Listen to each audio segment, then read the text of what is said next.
আসসালামু আলাইকুম। আপনাদের সবাইকে হাফ মিনিট রেসিপির পক্ষ থেকে শুভেচ্ছা অভিনন্দন। আর এটা হচ্ছে মিষ্টি করমচা। আমার বাবলু সোনা কিনেছে জাতীয় বৃক্ষ মেলা থেকে, আম্মু সোনা কিনে দিয়েছে। আম্মু সোনার ভীষণ ভীষণ প্রিয় ফল হচ্ছে করমচা।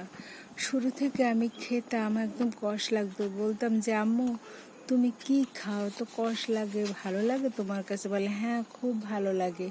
আম্মু সোনা কী করতো, ছাদ বাগানে এসে কি সুন্দর পাখির মতো ফল পেড়ে পেড়ে খেত। মাঝে মাঝে আম্মু ধুইতো না, পরে আমরা অনেক রাগ করতাম, বলে না ধোয়া লাগবে না, বৃষ্টিতেই তো ধুয়ে যায়। আর এখন আমরা তাই করতেছি, যে বৃষ্টিতে ধুয়ে যায় বলে আমরাও আম্মু সোনার মতো খাচ্ছি। প্রচুর পরিমাণে এই গাছটা 12 মাস ফল হয় এবং এই করমচাটা হচ্ছে আনকমন। প্রচুর পরিমাণে দেখুন ফুল ফলে পরিপূর্ণ থাকে। আর এখন আবার হারভেস্ট করতে হবে। প্রচুর পরিমাণে পেকেছে। এই যে দেখুন, এত সুন্দর লাগে। আর এই ফুলগুলো একদম খুবই সুগন্ধ এবং সুইট স্মেল আসে। আমার তো ভীষণ ভীষণ ভালো লাগে। এত সুন্দর আমার বাবলু সোনার এই এই গাছটা। মূলত আমার বাবলু সোনা এই গাছটা লাগিয়েছে আম্মুর জন্য। কারণ কি, আম্মু আবার খুব করমচা খেতে পছন্দ করে। আর এই করমচা গাছটা শুধু আমার বাবলু সোনা অনেক পরিশ্রম করেই আসলে লাগিয়েছেন। ওই গাছগুলো তো আসলে প্রথম প্রথম আমার বাবলু সোনা তো কোনো কাজ জানতো না, কিভাবে গাছ লাগাতে হয়, কিভাবে গাছের পরিচর্যা করতে হয়, আমার বাবলু সোনা করতে পারতো না। আস্তে আস্তে কাজ করতে করতে এই প্রায় আমার বাবলু সোনা 5-6 বছর তো হবে না, 5-6 বছর হবে আমার বাবলু সোনায় ছাদ বাগান করেছে। কিন্তু শতাধিক গাছ ছিল। কিন্তু আমার বাবলু সোনা যখন রেসিডেন্সে থাকেন, একটু বেড়াতেও তো যেতে হয়, তখন আসলে গাছপালাগুলো একদম বিমর্ষ হয়ে যায়, কিছু মরে যায়। তারপরও আবার এসে গাছপালা, এবারও আবার এসে গাছপালা কিনেছে। এখনও বলতেছে একটু বাণিজ্য মেলায়, যে মা বাণিজ্য মেলায় তো না, বৃক্ষ মেলায় যেতে হবে। কারণ বাণিজ্য মেলা বলছি, বাণিজ্য মেলার মাঠেই তো বৃক্ষ মেলা হয়। এই যে দেখুন, আলহামদুলিল্লাহ ফলমূল কিনে খেতে হয় না। আমার বাবলু সোনার ছাদ বাগানে যা হয় তাতেই আলহামদুলিল্লাহ। দেখাচ্ছি আপনাদের কত সুন্দর সুন্দর ফল পেকে আছে। এই যে দুইজন আছে, এই যে দেখুন, এই একজন। তারপরে এই যে ফুল, প্রচুর পরিমাণে ফুলের গন্ধ পাচ্ছি।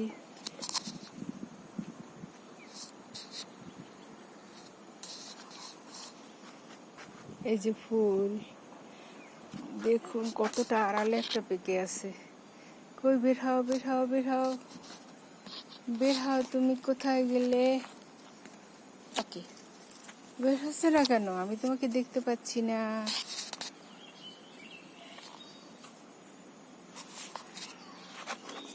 এই যে দেখুন, এই যে আমি দেখাচ্ছি, রোদের আলো পড়ে তো। এই যে দেখুন কত বড়, মনে হচ্ছে যেন একটা তরমুজ। তরমুজ তো না, কি আনকমন একটা ফল, আপেলের মতো একদম বড় হয়ে আছে। আম্মু পেলে যে কি খুশি হতো।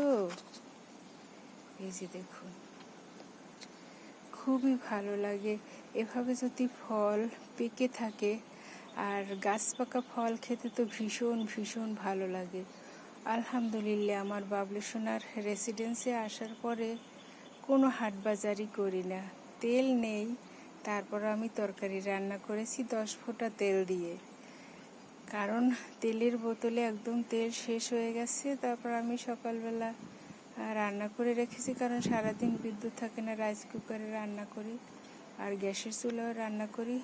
তো আমি যখন রান্না করেছি, তখন আমার বাবলু সোনা বলল তেল নেই, তুমি কি করে রান্না করলে? আমি বলি কেন, আমি 10 ফোঁটা তেল দিয়ে রান্না করেছি।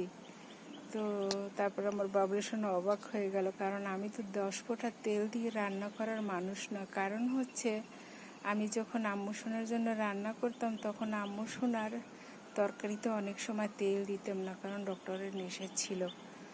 যার কারণে আমি তেল ছাড়া রান্না করতে পারি। অনেক আছে কি বলবো, অনেকে আছে যে তারা ব্র্যান্ডের জিনিস খায়। ব্র্যান্ডের জিনিস খাওয়া ভালো, তবে আমার মনে হয় যে আয় বুঝে ব্যয় করা ভালো। কারণ যে যার যতটুকু আয় আছে সেই আয় অনুযায়ী খেলে আমার মনে হয় যে ভবিষ্যতে কষ্ট হয় না, কারো কাছে দান ভিক্ষা করতে হয় না। যেমনটা আমি কারো কাছে থেকে কোনো কিছু চাই না, নেই না। আমার যা আছে, আমার তেল আছে একটু, আমি 1 ফোঁটা তেল দিয়ে রান্না করি, কোনো সমস্যা তো নেই। দেখুন কি পরিমাণে ফুল, প্রচণ্ড রোদে একদম কাঁচা পাকা ফুলের অভাব নেই। কাঁচা পাকা ফল, তারপর ছোট বড় ফুল ভীষণ ভালো লাগে। এই গাছটা ছিল আম্মুর খুবই পছন্দের।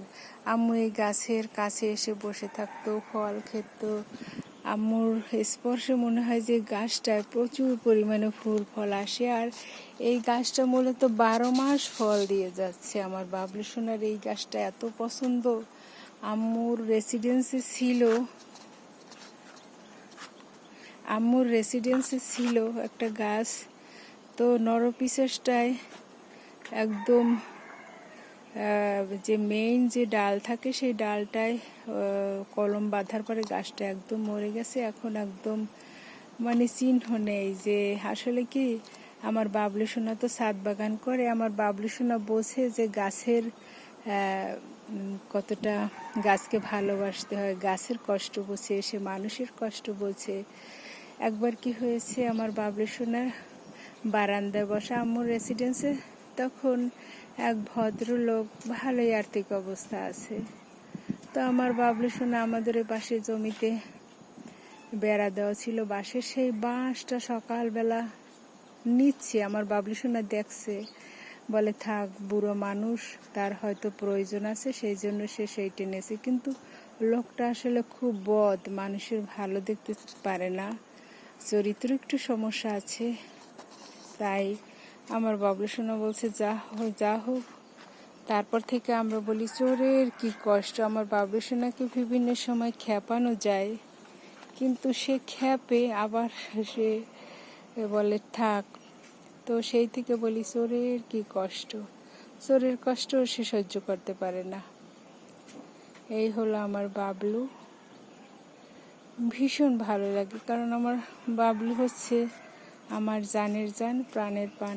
কিন্তু আমার বাবলু সোনার সাথে কথা হয় না, কিছু হয় না। দুজনের কাজ নিয়ে বিজি থাকি। সে হয়তো টিভি দেখলো, আমি হয়তো মোবাইল দেখলাম, আমি হয়তো রান্না করলাম। আমাদের দিনের ভিতর মনে হয় 2-1টা কথাও হয় না,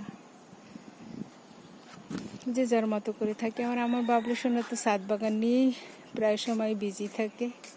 সবাই আমার বাবলু সোনার জন্য দোয়া করবেন, আর আপনাদের জন্য দোয়া করি। সবাই ভালো থাকবেন, সুস্থ থাকবেন। আল্লাহ হাফেজ।